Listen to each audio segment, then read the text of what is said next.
Trump is suing social media giants, Twitter, Facebook, and Google, I think, in a class action lawsuit. And this is the Guardian's reporting on it. And you can see there they put the word censorship in like little quotations to be like, right. He's suing them for censorship. No, that's good. Sorry, let me quickly restate my. China censored the LGBT accounts on Weibo. It was censorship in Hungary. Yep. Yeah, just whenever it happens to someone, they're like, it's not real censorship. Yeah. Real censorship's never been tried. Anyway, so the former president announced class action lawsuit against Facebook, Twitter, and Google, claiming anti-conservative bias. This writer's words as well, not mine. Trump was once an irresponsible, agenda-setting force on social media, but in the wake of January 6th's insurrection, was banned from Twitter and suspended from Facebook until at least 2023 because of the risk of inciting further violence. Right, so Trump was based on social media. Got it. What a ruling, though. Banned till 2023. Yeah, this is a free world. This is how things should work. This isn't absurd. So Trump says, we're asking the U.S. District Court for the Southern District of Florida to order an immediate halt to social media companies' illegal, shameful censorship of the American people. Trump said in a faux presidential setting of a blue lectern, white columns, and a dozen of U.S. flags at his golf club in Bedminster. I love the way they're trying to denigrate him by saying that. He's like, oh, he's trying to pretend like he's the president. In America, it's just customary to call any ex-president Mr. President. Yeah.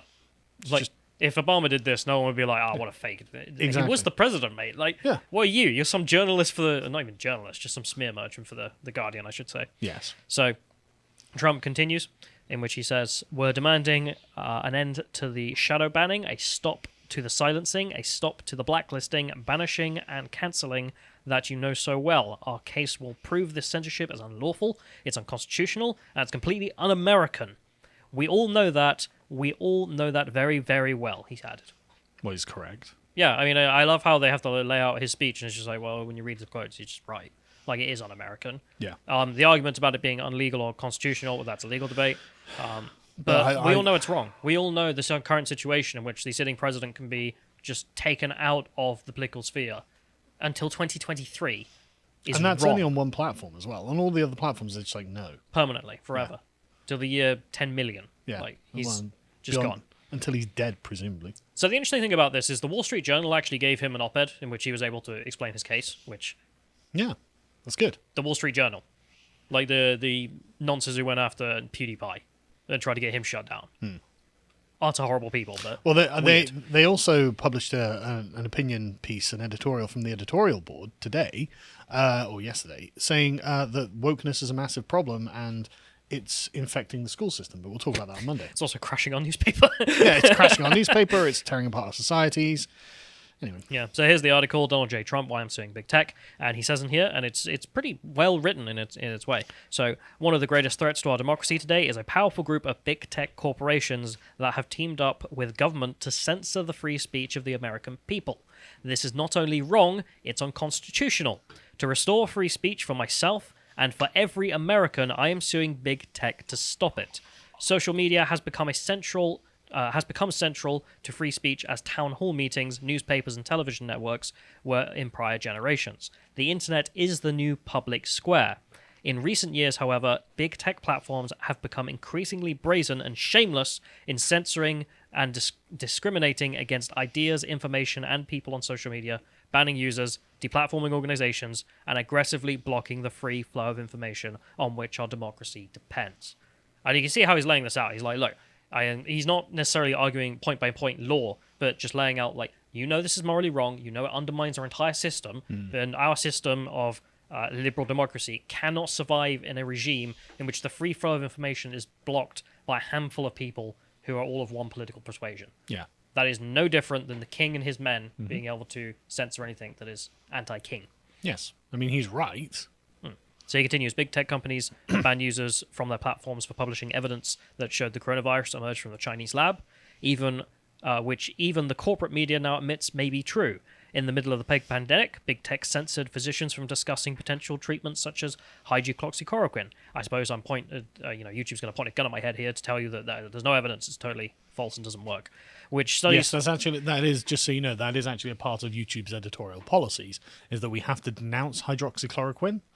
Not being chemists. We don't know anything about it. This is just his statement. So I'm just saying Trump said that. Yeah. In the weeks before a presidential election, the platform banned the New York Post, America's oldest newspaper, for publishing a story critical of Joe Biden's family, a story the Biden campaign did not even dispute, and still does not, because the evidence is uncontrovertible. They have his laptop, and it's his data that shows him being a degenerate. Which is why it got censored. And if it was Don Jr., would it have been censored? Or would the headlines everywhere, CNN, MSNBC, all of them be like, hey, Donald Trump Jr.'s son is a degenerate. Doesn't this undermine his ideas of being a conservative? Yeah. And that would be fine, and everyone would be fine with it. But no, because it was Joe Biden's son, had to be censored. So he says, in recent weeks after the election, big tech has blocked the social media accounts of the sitting presidents. If they can do it to me, they can do it to you. And believe me, they are. In recent years, we have all watched Congress haul big tech CEOs before their committees and demand that they censor false stories or disinformation, labels determined by an army of partisan fact-checkers loyal only to the Democratic Party. That's completely true. I love that he's got all of this. Yeah. He's got it all. So Stephen Miller did a very good job writing this. big tech and traditional media entities formed the Trusted News Initiative, which essentially takes instructions from the CDC about what information they need to combating information. Yep. The tech companies are doing the government's bidding, colluding to censor unapproved ideas. And this is the legal part of it, that they, private companies have set up a cabal with government departments, in this case the CDC, and they are doing the government's bidding. The government doesn't have the right to censor people for disagreeing with the CDC, and they are essentially using private companies as a means to do it, which is a bridge of the Constitution, because the government shouldn't have this power, and this faux version of doing it, which is, we all know true, is disgusting. This coercion and coordination is unconstitutional. The Supreme Court has held that Congress can't use private actors to achieve what the Constitution prohibits from itself doing. In effect, big tech has been illegally deputizing as a form of censorship from the US government to the private companies. Yeah, illegally deputized as the censorship arm of the US government. And that's true. I think that's very true. So my understanding is the legal rules of this. So the legal part of this is it's most people are saying it's going to be unsuccessful across the board from lawyer types. And the reason for this is, as with every other anti-censorship lawsuit that has come before them, they could just be like, yeah, we're a private company, we can do what we want. Yeah. And that's not the reality, and everyone knows it. That's what kills me about reading this, because it's just like, Trump is completely right. You know he's right. Even leftists have been posting that, yeah, this is the situation, as we've seen from the Twitter thread this morning. And the law will not come down on his side, most likely, which is... Yeah, I agree. I don't think he's going to win this. It's awful. But anyway, let's go to the BBC version of this, in which they also put it in quotes, alleging censorship. What does it mean when the sitting president is deplatformed from every social media and banks and all the others on the same day?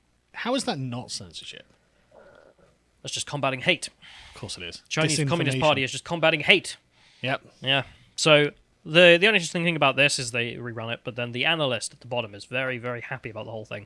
As he writes, Donald Trump's muzzling on social media has been extremely effective. Not censorship. Muzzling. But we muzzled him. Okay. This lawsuit illustrates, if it were needed, just how important the big tech social media companies are to him. A key strategy of Trumpianism is being able to speak directly to voters, bypassing traditional media. What a condemnation of everything that isn't Trumpism, then, in the American system. Yeah. Like, they need the gatekeeping of corporate media, whereas Trumpism can just speak to the voters and convince them. There's the Biden ideology of whatever he's promoting relies on corporate media. And gatekeeping and the participation of the Silicon Valley cartel and all of the others. So also pointing out it's the key strategy of his entire ideology and campaign, in which case the entire right-wing movement in the United States is currently banned. Is de facto banned, and as Trump points out, in collusion with the state. So I don't know what else to say other than, in effect, de facto, may not be de jure, but de facto, a large part of the right wing in the United States is being criminalized and banned by the state. As a deliberate attempt to exclude them from politics. That's the point. So Facebook proved particularly important to Trump, giving him access to millions of Americans at the click of a button. Experts believe that the lawsuit will be unlikely to succeed, and Trump desperately wants to get back on your newsfeed, but that may not be likely to happen anytime soon. again, it's just the analyst here pointing out what everyone knows to be true, which is you guys are very happy about this. You know it's muzzling, and yet you put like censorship, and this isn't sustainable. You know this isn't sustainable. You can't just block half the country's ideology from being able to be represented in the public square. It'd be like, yeah, that's problem solved. We'll have to deal with that again. I mean, how are you not like... People don't exist. How are you not like communist China? Like, this is the thing. Me being like, ha ha ha, what's it like to get the institutions against you? Well, I already know. We already know. Donald Trump already knows. And it's not like it's like, the less than 1% of Chinese people who are LGBT. It's half of their entire country. And this isn't when we're just dealing with deplatforming. Because, of course, with the shadow banning thing that he mentions, this is something Chinese censors are very proud of. You can go watch, the South China Morning Post, and they've done a series on the Chinese censors who censor Weibo and whatnot, and live streams. And they are very proud, and they're like, yeah, we have smart censorship. We're very intelligent here with our censorship. And they're like, oh, what do you mean? He's like, well, if someone's looking up, anti-communist party stuff, we just slow their internet down, so then they just get bored and go elsewhere. So yeah, I mean, you can access it, but it's really hard, and therefore people don't. They're extremely proud of that fact, and that is what we have implemented in the West, in the United States. That's basically and the Twitter. UK. You get very few interactions. You just don't bother with it. Getting shadow banned, so on and so forth. This is just the Chinese, what they are proud of. Yeah. They call it censorship. The censorship department is happy of it. Then what is Twitter's department doing the same thing? They are a censorship department, doing it for the state. So let's just talk about some of Trump's loyalist supporters, because I found this article really funny and it kind of ties in here. So this is going undercover to infiltrate the Chinese-American far-right networks. And it's good fun.